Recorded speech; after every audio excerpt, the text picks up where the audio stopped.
Europe 1 Football Club, le journal du mondial. Le journal du mondial de Dominique Bressot. Bonsoir Dominique. Bonsoir à tous. Et on commence par rappeler les deux résultats de la soirée, les deux matchs du groupe D qui viennent de se disputer, la qualification de l'Uruguay pour les huitièmes de finale. Dans un match très tendu, comme on pouvait d'ailleurs l'imaginer, l'Uruguay a battu l'Italie 1-0, un but du capitaine et défenseur Godin qui a marqué de la tête sur un corner.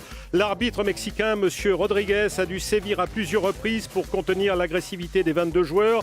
Il a distribué 4 cartons jaunes, 2 de chaque côté, et il a aussi expulsé l'Italien Marchisio. L'attaquant de l'Uruguay, Suarez, s'est également distingué. Il a mordu l'épaule d'un défenseur italien. Ce geste pourrait lui valoir de gros ennuis car Suarez est un récidiviste. En 2010, alors qu'il jouait à l'Ajax d'Amsterdam, il avait été suspendu pendant 7 matchs pour avoir déjà mordu un adversaire. Il a gagné depuis le surnom de cannibale de l'Ajax et il a aussi mordu ensuite un autre joueur en Angleterre. C'est ce qui s'appelle sans doute avoir les crocs pour réussir. Dans l'autre match de ce groupe D, le Costa Rica et l'Angleterre n'ont pu se départager 0-0. Le Costa Rica termine premier, l'Uruguay est deuxième. Et l'Italie rentre à la maison comme l'Angleterre et l'Espagne, encore un gros au tapis. L'équipe d'Espagne qui ne s'est pas attardée au Brésil après son élimination, elle est déjà de retour au pays. Un voyage au long cours avec en prime une émotion avant l'arrivée.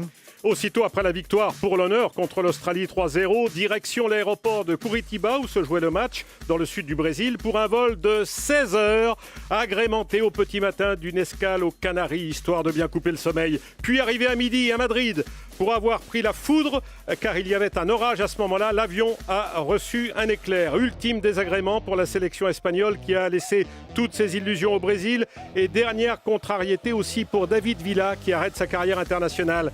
Il a marqué hier son 59e but en sélection, c'est le record. Et Villa aurait bien aimé disputer ce match contre l'Australie jusqu'au bout, mais le sélectionneur Del Bosque en a décidé autrement en faisant sortir Villa juste avant l'heure de jeu pour le remplacer par Mata. Le meilleur buteur de l'histoire de l'équipe d'Espagne n'a pas caché sa surprise et il s'est pris la tête entre les mains au moment de rejoindre le banc. C'était tempête sous un crâne. David Villa jouera maintenant à New York, mais pas avant mars 2015. D'ici là, il ira faire une pige au club de Melbourne en Australie. Finalement, rien de tel que le pays des koalas et des kangourous pour se changer les idées. Et puis Dominique, avis aux footballeurs français qui auraient un compte en Suisse. La Suisse indique en effet qu'elle va transmettre à la France les données bancaires concernant les avoirs de l'ancien joueur Patrick Vieira, champion du monde en 98 et champion d'Europe en 2000 avec l'équipe de France.